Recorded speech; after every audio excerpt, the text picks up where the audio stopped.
Iran मुज़ाकरात में संजीदगी दिखाए इससे पहले कि देर हो जाए। अमरीकी सदर डोनाल्ड ट्रंप का ट्रूथ सोशल पर पैगाम लिखा कि ईरानी मुज़ाकरात कारों का अंदाज बहुत मुख्तलिफ और कुछ अजीब है। ईरान को जल्द संजीदा होना होगा वरना वापसी का कोई रास्ता नहीं होगा। सूरत हाल बिल्कुल भी खुशगवार नहीं होगी। वाशिंगटन में तकरीब से खिताब में ट्रंप ने कहा, ईरान मुआहदे की भीख मांग रहा है, मैं नहीं। ईरानी क़यादत बड़ी बेताबी से डील चाहती है लेकिन ईरानी रहनुमा कहने से डरते हैं। वो डील का कहेंगे तो अपने अवाम के हाथों मारे जाएंगे।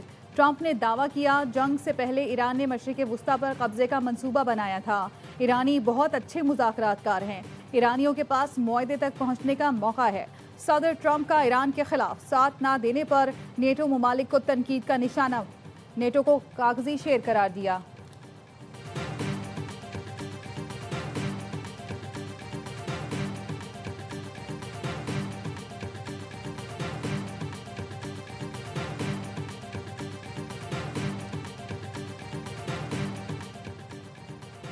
ईरान ने अमरीकी तजावीज़ यकतरफा और गैर मुनसिफाना करार दे दी। ईरानी हुकाम का कहना है, वाशिंगटन हकीकत पसंदी से काम ले तो बातचीत की राह हमवार हो सकती है। गैर मुल्की एजेंसी रॉयटर्स ने बताया, ईरान का इब्तदाई जवाब पाकिस्तान के जरिए अमेरिका तक पहुंचाया गया। ईरानी हुकाम ने रॉयटर्स को बताया, बुध की रात ईरानी अहदेदारों और सुप्रीम लीडर के नुमाइंदे ने अमरीकी तजावीज़ का मुआयना किया। ईरानी वज़ीर ख़ारजा अब्बास अराग़ची का कहना था, अमरीका मुख्तलिफ सालिसों के जरिए पैगाम भेज रहा है, इसका मतलब मुज़ाकरात हरगिज़ नहीं। ईरानी वज़ीर ख़ारजा ने जंग से तबाही का मुआवजा देने का मुतालबा किया। कहा, किसी भी मुआहदे के लिए एहतसाब और तामीर नौ की यकीन दहानी ज़रूरी है।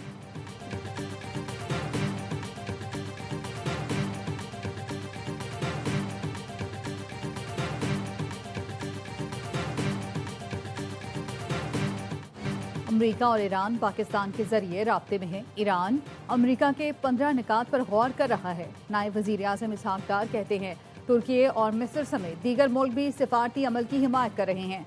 पाकिस्तान अमन के फ़रोग़ के लिए पुरज़्म है। खित्ते समेत दुनिया भर में इस्तेहकाम को यकीनी बनाने के लिए कोशिशें जारी रखे हुए है। खित्ते में अमन के लिए सिफारती कोशिशों और राब्तों में तेज़ी। वज़ीर आज़म शहबाज शरीफ का मलेशियन मनसब से राब्ता। शहबाज शरीफ ने कहा, कशीदगी कम करने के लिए मुखलिसाना और हकीकी किरदार अदा करते रहेंगे। वज़ीर आज़म से चीनी सफ़ीर की मुलाकात, पाकिस्तान के किरदार को तामीरी करार दिया।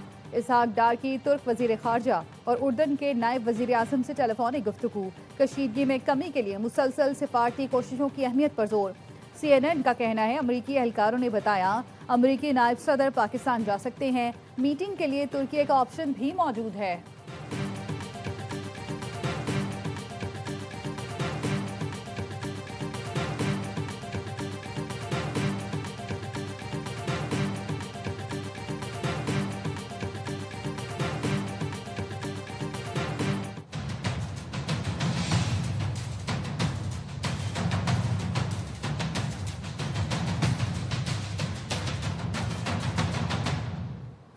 सदर आसिफ अली ज़रदारी की ज़ेर सदारत मुशावरती इजलास। वज़ीर आज़म शहबाज शरीफ, फील्ड मार्शल सैयद आसिम मुनीर, नायब वज़ीर आज़म और दीगर की शिरकत। इलाकाई सिक्योरिटी के हालात का जायजा लिया गया। आलमी सतह पर तेल और गैस की फराहमी और कीमतों में उतार चढ़ाव पर गौर। पेट्रोलियम कीमतों में इजाफे की मईशत पर असरात का जायजा लिया गया। सदर आसिफ अली ज़रदारी का हुकूमती अखराजात कम करने के लिए किफ़ायत शुमारी पॉलिसी पर जोर। Chairman Peoples Party Bilawal Bhutto, वफाकी वज़रा मोहम्मद औरंगज़ेब, मोहसिन नकवी, अली परवेज़ मलिक, आहद चीमा शरीक हुए।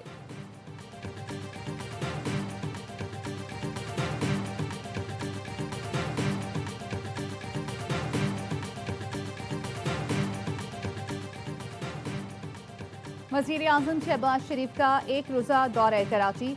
MQM का गवर्नर की तब्दीली के फैसले पर एतमाद में न लेने का शिकवा। खालिद मकबूल सिद्दीकी के सरबराही में MQM का वक्त PAF बेस पर वज़ीर आज़म से मिला। ज़राए ने बताया, मुलाकात में MQM के मुजव्वज़ा आइनी तरमीमी बिल और आर्टिकल 140A पर गुफ्तगू। MQM का मुजव्वज़ा आइनी तरमीम को 28वीं तरमीम में शामिल करने का मुतालबा। कराची पैकेज पर काम तेज़ करने की दरख्वास्त भी कर दी। वज़ीर आज़म की MQM के मुतालबात हल करने की यकीन दहानी।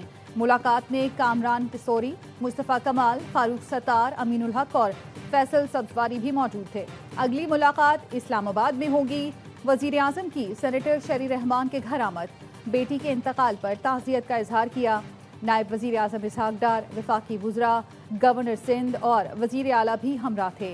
वज़ीर आज़म टीम के साथ फरियाल तालपुर के घर भी पहुंचे। बेटी की शादी पर मुबारकबाद दी।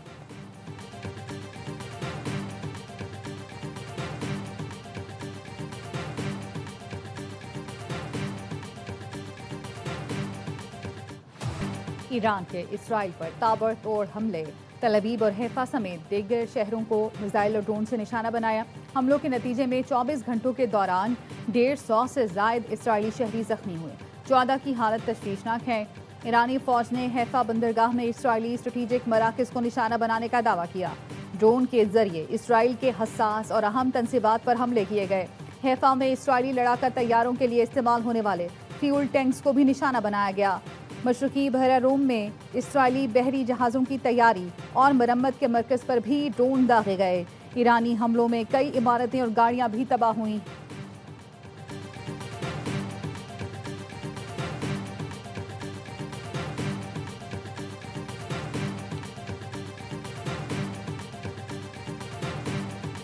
ایران کے خلیجی ملکوں پر فضائی حملے، ابوظہبی میں میزائل کا ملبہ گرنے سے 2 افراد جاں بحق، 3 زخمی ہو گئے۔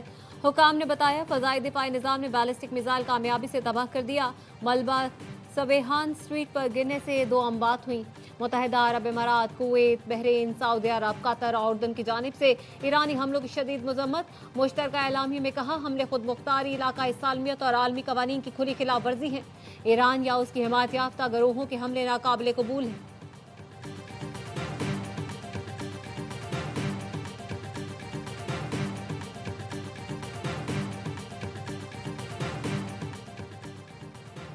ریاض میں خلیج تعاون کونسل کا اجلاس، بڑھتی کشیدگی، آبنائے ہرمز اور توانائی بحران پر بحث۔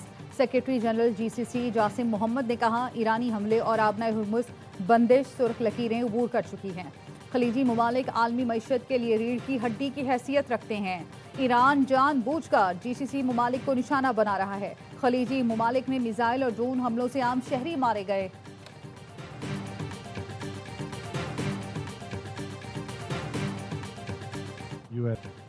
موجودہ جنگ میں ایران حاوی نظر آتا ہے۔ اس نے آبنائے ہرمز کی اہمیت کو مد نظر رکھا۔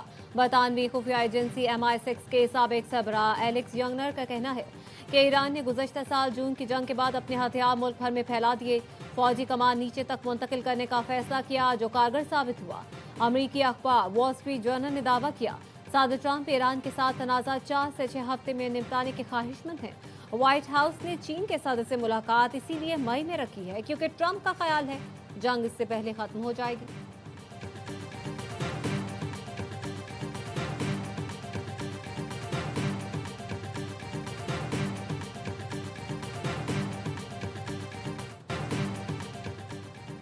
ایران جنگ کے نتائج کورونا جتنے سنگین ہو سکتے ہیں، روسی صدر نے خبردار کر دیا۔ پیوٹن نے کہا ایران تنازع کے اثرات کی درست پیشگوئی کرنا فی الحال مشکل ہے۔ فریقین خود بھی نہیں جانتے کہ آگے کیا ہوگا۔ خطے میں کشیدگی سے بین الاقوامی لاجسٹکس، پیداوار اور سپلائی چین کو شدید نقصان پہنچ رہا ہے۔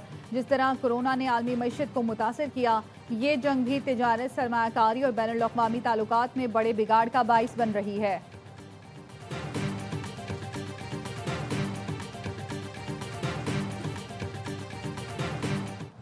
عمران خان کے بیٹے قاسم خان کی پاکستان کے GSP پلس سٹیٹس کو متنازع بنانے کی کوشش۔ جنیوا میں بلوچ نیشنل موومنٹ کے رہنما نسیم بلوچ کے ساتھ پریس کانفرنس۔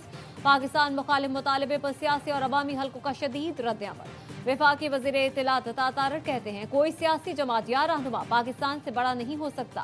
یہ چاہتے ہیں پاکستان کو زر مبادلہ نہ مل سکے، ایکسپورٹ اور فیکٹریاں بند ہو جائیں۔ زلفی بخاری اینڈ کمپنی پاکستان کے خلاف سازشوں میں ملوث ہے۔ آپ پاکستان کا کچھ نہیں بگاڑ سکتے، ملک کے خلاف باتیں کرنے والوں کو شرم آنی چاہیے۔ وزیر اطلاعات پنجاب ازبا بخاری نے کہا کچھ لوگوں نے GSP پلس سٹیٹس ختم کرنے کی تقریب رکھی۔ زلفی بخاری ایک غیر ملکی شہری ہے اور پاکستان کے خلاف بات کر رہا ہے۔